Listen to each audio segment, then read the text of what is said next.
to my vlog! Hi guys! So, nandito na naman tayo sa bahay ng aking stepfather.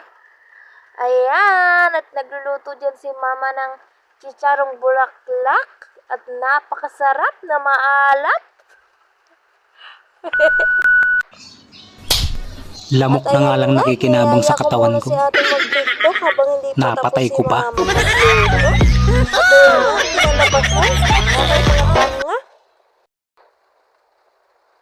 At yan guys, papunta na kami kay Lulo.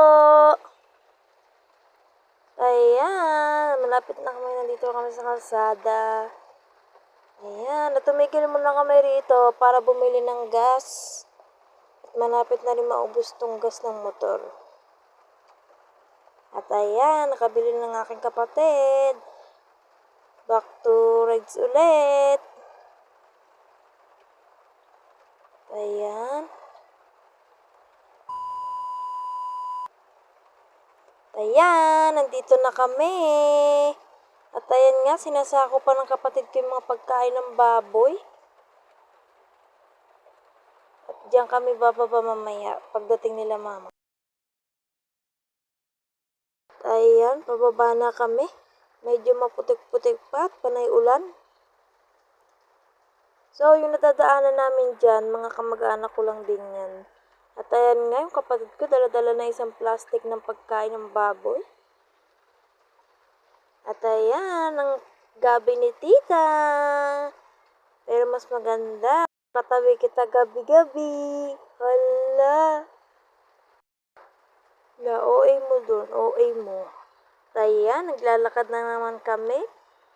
Nadaanan namin tong parang bago kami makapunta kala Lulo.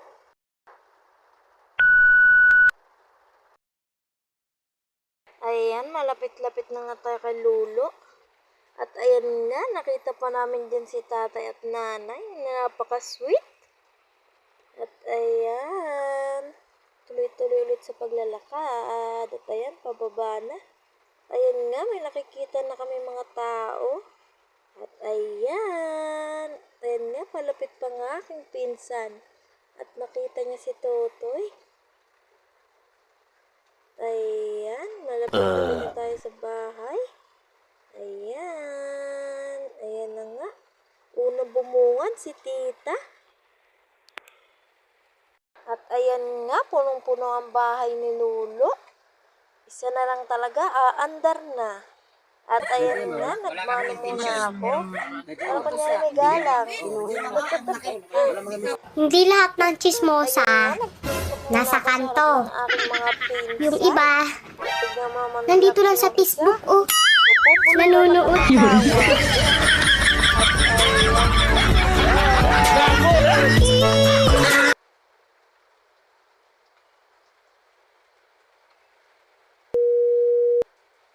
Eto na nga. Ayan, para sila nagpupulong, nakapalibot. At eto na nga ang lulutuin nila tita. Ayan, pansit, pampahaba ng buhay. Ayan.